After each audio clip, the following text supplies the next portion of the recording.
Guys welcome back to the channel. तो guys आज हम डिस्कस करने वाले हैं यहाँ पे 14 मार्च से लेके 22 मार्च तक की करंट अफेयर्स। तो गाइस काफ़ी डेज हो गए वीडियो नहीं आ पा रही थी क्योंकि मैं काफ़ी बिजी चल रहा था और काफ़ी बिजी शेड्यूल चल रहा था। तो जैसे ही मेरा टाइम निकला मैंने एक आपके लिए स्लाइड बनाई और अभी आपके लिए वीडियो शूट कर रहा हूँ। तो let's start with the first question.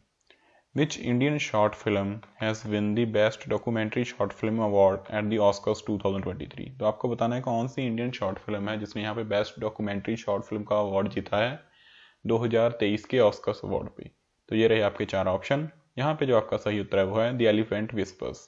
The elephant whispers एक शॉर्ट फिल्म है ये इंडिया की, जो कि बेसिकली एक हाथी के ऊपर और एक आदमी, जो हाथी और एक आदमी के बीच में प्यार दिखाया गया है उसमें, और इसको यहाँ पे बेस्ट शॉर्ट फिल्म का अवार्ड मिला है यहाँ पे ऑस्कर्स के 2023 अवार्ड्स के ऊपर। ओके, एंड इसका नाम है द एलिफेंट विस्पर्स। तो इसे याद रखिएगा। इस फिल्म को बनाया गया है यहाँ पे कार्तिकी गोंसाल्विस एंड गोनीट मोंगा के द्वारा।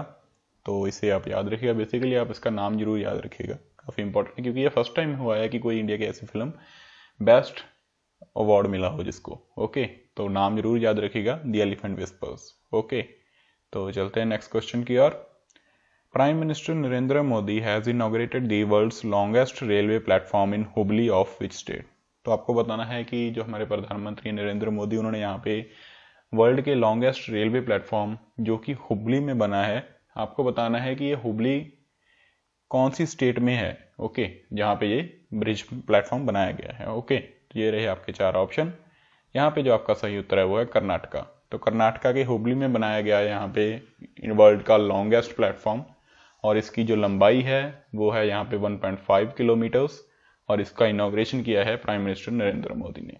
ओके, तो ये वर्ल्ड का लॉन्गेस्ट रेलवे प्लेटफॉर्म है, तो ऑब्वियसली ये काफ़ी इंपॉर्टेंट हो जाता है। एंड इसके बाद जो सेकंड रैंकिंग पे आता है, जो कि इससे पहले फर्स्ट पे था, वो था यहाँ पे Gorakhpur platform.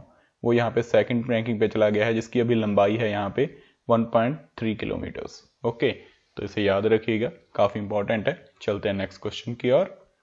Maritime partnership exercise has been conducted between the Navy of India and which country in Arabian Sea?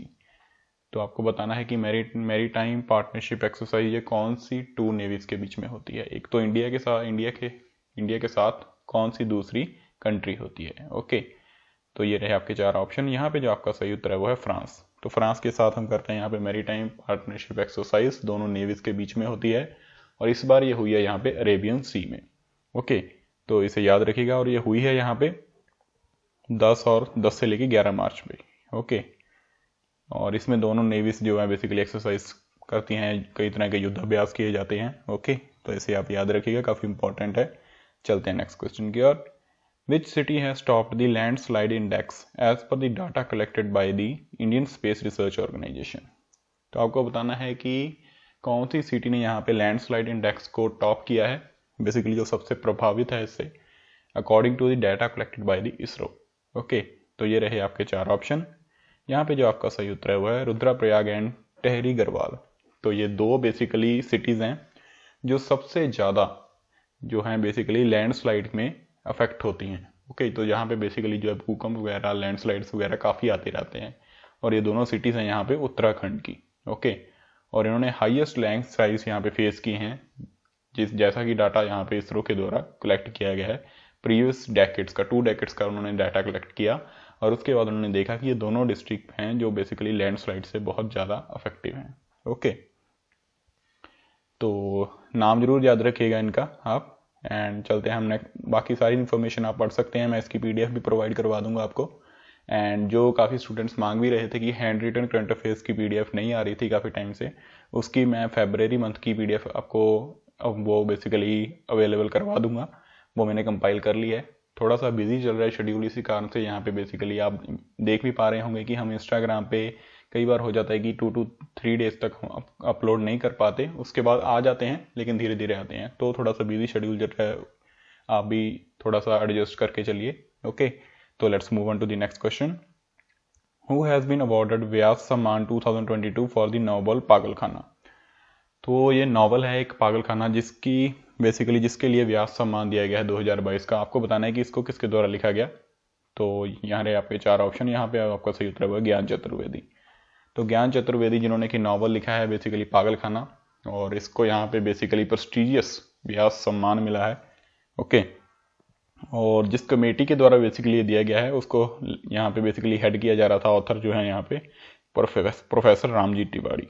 Okay, तो के बिरला फाउंडेशन के द्वारा बेसिकली ये अवार्ड बनाया गया है 1991 में।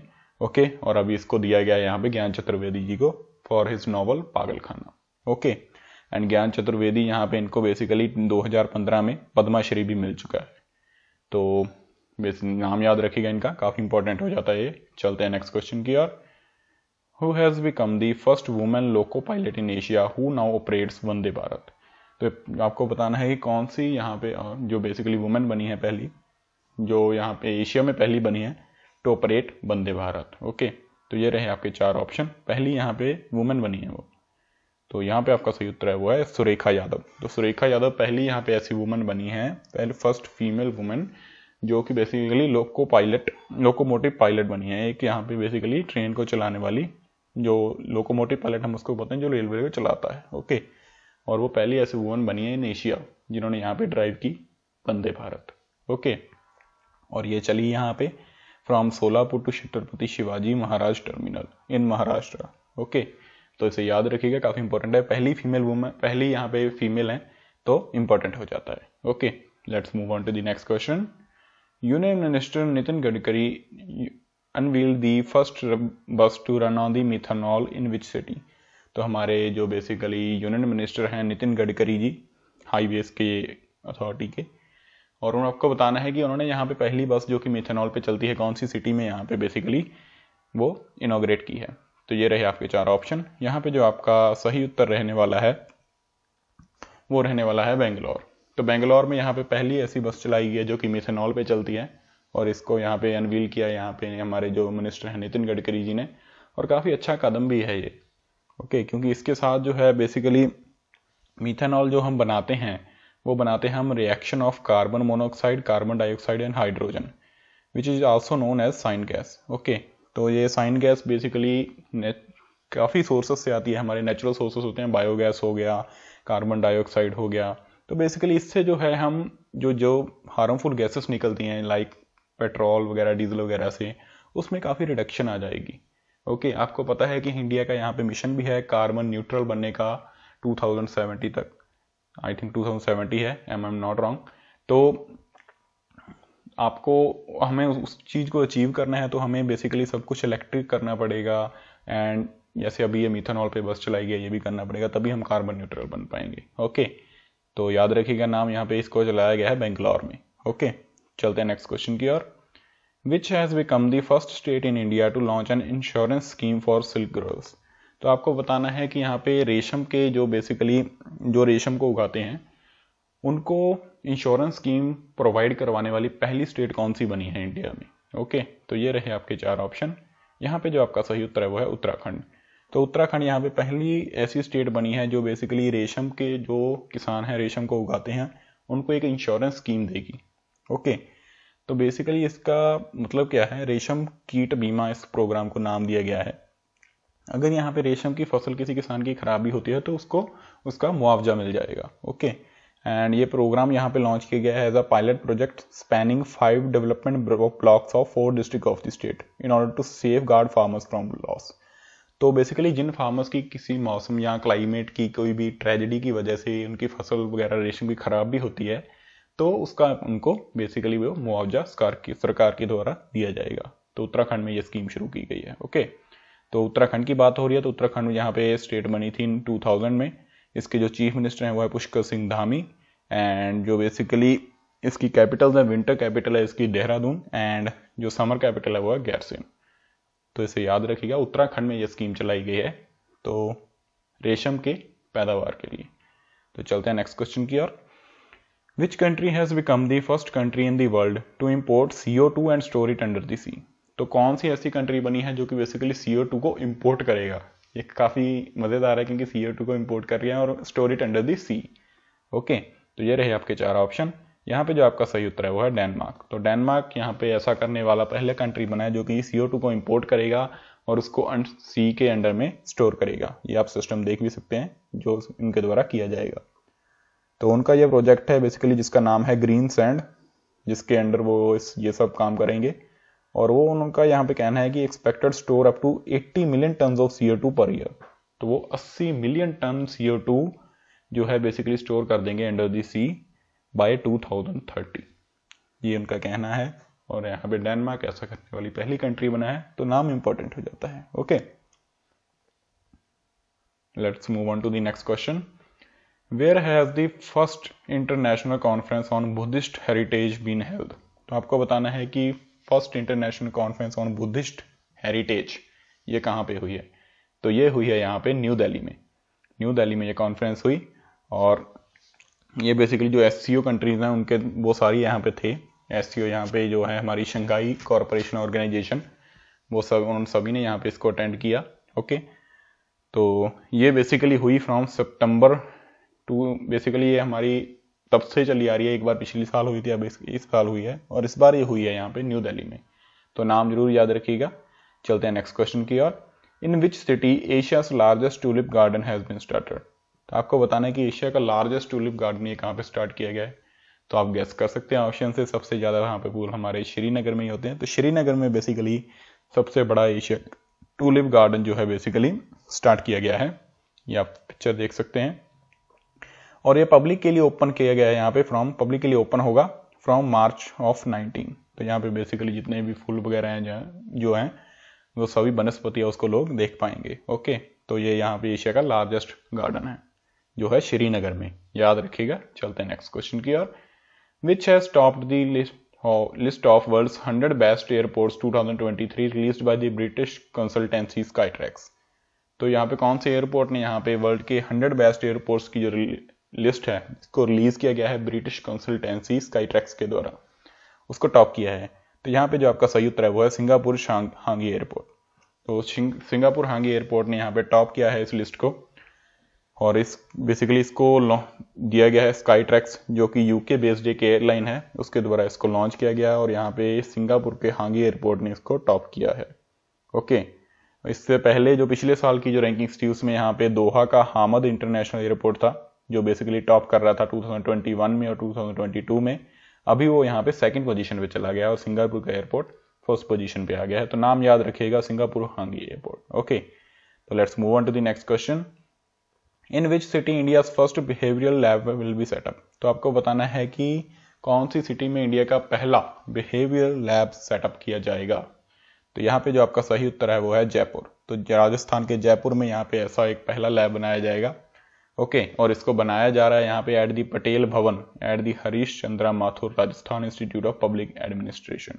ओके, तो याद रखिएगा बनाया जा रहा है ये जयपुर में, इंडिया में ऐसा पहला लैब है। ओके, तो बेसिकली इसमें जो है इनोवेटिव टेक्नोलॉजी ह्यूमन बिहेवियर को स्टडी किया जाएगा basically on the basis of AL technology, ultra modern software and hardware, उसके द्वारा ह्यूमन बिहेवियर को यहाँ पे बेसिकली स्टडी किया जाएगा। ओके, तो नाम ये ऐसा लैब यहाँ पे इंडिया में पहला बना है तो इंपॉर्टेंट है। ओके, जयपुर में बना है, नाम याद रखिएगा।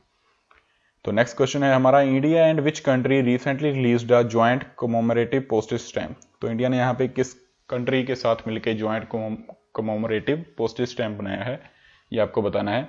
ये रहे आपके चार ऑप्शन। यहाँ पे जो आपका सही उत्तर है वो है लग्जमबर्ग। तो लग्जमबर्ग के साथ मिलकर इंडिया ने यहाँ पे बेसिकली एक स्टैम्प लॉन्च किया है। ये उन्होंने लॉन्च किया है ऑन 15 ऑफ मार्च। वो यहाँ पे 75 ईयर ऑफ फ्रेंडशिप यहाँ पे सेलिब्रेट कर रहे थे तो उसके लक्ष्य में यहाँ पे ये बेसिकली ये स्टैम्प लॉन्च किया गया है। तो ये याद रखिएगा आप। लग्जमबर्ग की बात करें तो ये यहाँ पे स्मॉल नेशन है जो बेसिकली यूरोप में है बेसिकली, और बॉर्डर शेयर करता है बेल्जियम, फ्रांस और जर्मनी के साथ। ओके, इसकी करेंसी जो है वो है यूरो है एंड इसके जो प्राइम मिनिस्टर हैं वो है जेवियर बेटल। तो याद रखिएगा इन्होंने यहाँ पे बेसिकली स्टैम्प रिलीज किया है इंडिया के साथ मिलकर। ओके, तो चलते हैं नेक्स्ट क्वेश्चन की ओर। Which state has become the overall champion in the 26th all India forest sports competition 2023। तो कौन सी स्टेट ने यहाँ पे बेसिकली चैंपियन बनी है इन the 26th all India forest sports competition. Okay, तो ये रहे आपके चार ऑप्शन। यहाँ पे जो आपका सही उत्तर रहने वाला है वो है यहाँ पे बेसिकली छत्तीसगढ़। तो छत्तीसगढ़ यहाँ पे स्टेट है जिन्होंने यहाँ पे जीत लिया यहाँ पे all India forest sports competition को। और उन्होंने यहाँ पे 11th टाइम जीता है इसको, ये भी याद रखिएगा, पहले भी जीतते हुए आ रहे हैं। बेसिकली उन्होंने यहाँ पे इसमें जीते हैं 164 मेडल्स। ओके, और दूसरे नंबर पे रहा है कर्नाटका, पहले नंबर पे रहा है छत्तीसगढ़, और याद रखिएगा, इंपॉर्टेंट है। चलते हैं नेक्स्ट क्वेश्चन की ओर। By defeating whom did rest of India win the Irani cup 2023? तो पहले तो ये ईरानी कप है, ये बेसिकली क्रिकेट के साथ लिंक करता है। ओके, क्रिकेट से रिलेटेड है। कई बार क्वेश्चन ऐसे भी पूछ लेते हैं कि Irani cup is related to which sports, तो आपका आंसर होगा क्रिकेट। ओके, तो अभी हमने बताना है जो क्वेश्चन है, रेस्ट ऑफ इंडिया ने किसको हराकर जो 2022 और 23 का ईरानी कप है इसको जीत लिया, तो आपका आंसर होगा मध्य प्रदेश। मध्य प्रदेश को हराया यहाँ पे रेस्ट ऑफ इंडिया की टीम ने, और यहाँ पे 13th टाइटल जीत लिया उन्होंने ईरानी कप का। ओके, उन्होंने यहाँ पे मध्य प्रदेश को हराया 238 रन से। ओके, तो इसे याद रखिएगा। चलते हैं नेक्स्ट क्वेश्चन की ओर।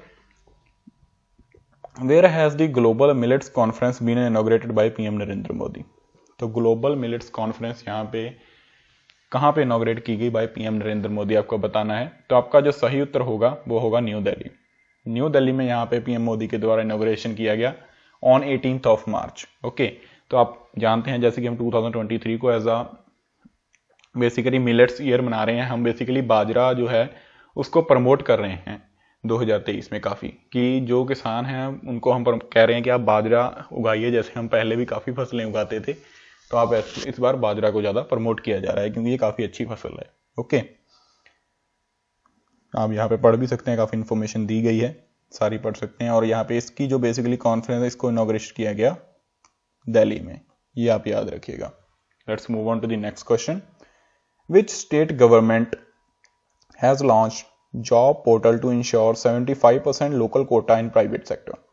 तो आपको बताना है कौन सी गवर्नमेंट ने यहाँ पे बेसिकली जॉब पोर्टल लॉन्च किया है ताकि उनके स्टेट के 75% जो लोकल कोटा है उनको प्राइवेट सेक्टर में जॉब इंश्योर हो सके। तो ये रहे आपके 4 ऑप्शन। यहाँ पे जो आपका सही उत्तर है वो है झारखंड। तो झारखंड ने यहाँ पे ये पोर्टल लॉन्च किया है और जिसका नाम है यहाँ पे झार नियोजन।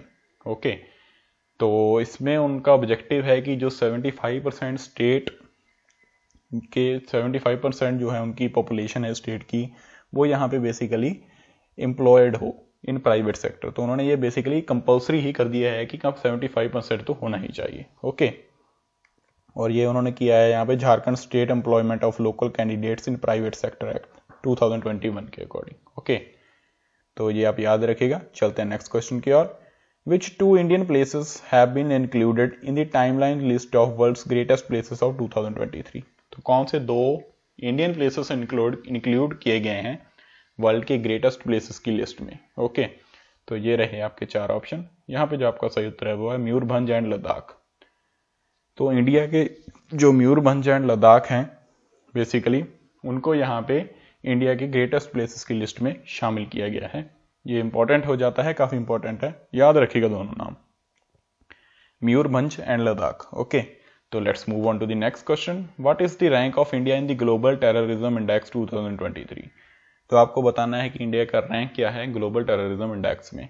तो यहाँ पे जो आपका सही उत्तर है वो है 13th। तो इंडिया का 13th रैंक है यहाँ पे 2023 के ग्लोबल टेररिज्म इंडेक्स में। ओके, अफगानिस्तान यहाँ पे इसमें बेसिकली टॉप पे रहा है for the 4th consecutive year. okay, despite attacks and deaths falling by 75%, कि बेसिकली चाहे अटैक्स वगैरह या डेथ्स जो हैं अफगानिस्तान में कम हो गए हैं, लेकिन फिर भी इस बार लगातार चौथे साल अफगानिस्तान इसमें टॉप पे रहा है और इंडिया इसमें 13th नंबर पे रहा है। ओके, मतलब कि इंडिया 13th ऐसी कंट्री है बेसिकली जो कि अफेक्टिव है यहाँ पे टेररिज्म से। ओके, तो इसे याद रखिएगा, इंपॉर्टेंट है। इसको यहाँ पे प्रोड्यूस किया गया है, वो किया गया है institute for economics and peace के द्वारा। ओके, तो इसे याद रखिएगा, इंडिया का रैंक 13th रहा है इसमें। तो let's move on to the next question. Who has become the oldest tennis player to win ATP masters 1000 title? तो कौन ओल्डेस्ट टेनिस प्लेयर बना है to win this title? Okay, ये आपको बताना है। ये रहे आपके 4 ऑप्शन। यहाँ पे जो आपका सही उत्तर है वो है रोहन बोपन्ना। तो रोहन बोपन्ना ऐसे प्लेयर बने हैं जिन्होंने 43 ईयर की ओल्ड की एज में इस टाइटल को जीता है। उन्होंने इसको जीता with his Australian partner Matthew Ebden. Okay, और इसके बाद वो ओल्डेस्ट प्लेयर बन गए इस टाइटल को जीतने वाले। और बोपन्ना के पास अब यहाँ पे बेसिकली 24 एटीपी टाइटल्स हो चुके हैं, इंक्लूडिंग 5 एटीपी मास्टर 1000। ओके, और ओल्डेस्ट प्लेयर बन गए हैं इस टाइटल को जीतने वाले। तो नाम याद रखिएगा, Rohan Bopanna. Move on to the next question. UAE's Emaar has become the first foreign company to launch a mega mall project where in India।